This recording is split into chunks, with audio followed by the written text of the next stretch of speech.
भोकर मतदारसंघात विकास ठप्प, नागरिकांचा संताप, आमदारांवर गंभीर आरोप. आदर्श साहेब यांचा विकास वारसा गेला कुठे? भोकर मतदारसंघामध्ये विकास कामे कधी होणार? आमदार श्रीजय चव्हाण यांचा आश्वासनच राहणार का? सर्वात जास्त ग्रामीण भागातील मुख्य रोड पांधन रस्ते झाले नाहीत, कधी होणार? असे प्रश्न मतदारसंघातील नागरिक विचारत आहेत. भोकर विधानसभा मतदारसंघात विकास कामे पूर्ण ठप्प झाल्याचा आरोप करत नागरिकांमध्ये तीव्र संताप व्यक्त केला जात आहे.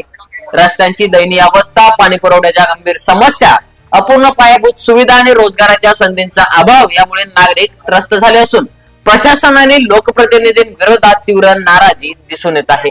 मतदारसंघाच्या आमदार श्रीजय चव्हाण यांच्यावर स्थानिक नागरिकांकडून दुर्लक्ष केल्याचे आरोप होत आहेत. निवडणुकीपूर्वी मोठ्या प्रमाणात विकासाची आश्वासने देण्यात आली होती, मात्र प्रत्यक्षात अनेक गावांमध्ये मूलभूत सुविधांचाही अभाव असल्याचे नागरिक सांगत आहेत. स्थानिकांच्या म्हणण्यानुसार अनेक ठिकाणी रस्ते खराब अवस्थेत असून दुरुस्तीचे कामे सुरू नाहीत. पाणी पुरवठा अनियमित असल्याने नागरिकांना मोठा त्रास सहन करावा लागत आहे. गटारे, नाले व स्वच्छता याकडे व्यवस्थेचं दुर्लक्ष आहे. ग्रामीण भागात विकास योजनांचा वेग अत्यंत मंद आहे. नागरिकांचे म्हणणे आहे की वारंवार तक्रारी करूनही प्रशासनाकडून ठोस कारवाई होत नसल्याने लोकांमध्ये तीव्र नाराजी निर्माण झाली आहे.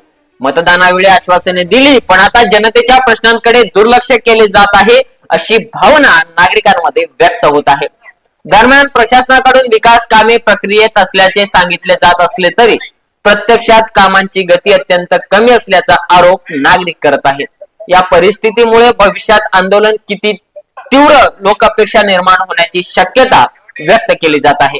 नागरिकांनी शासन आणि संबंधित लोकप्रतिनिधींनी तातडीने लक्ष देऊन मतदारसंघातील विकास कामे त्वरित सुरू करावीत, अन्यथा जनआंदोलन उभारण्याचा इशारा दिला आहे.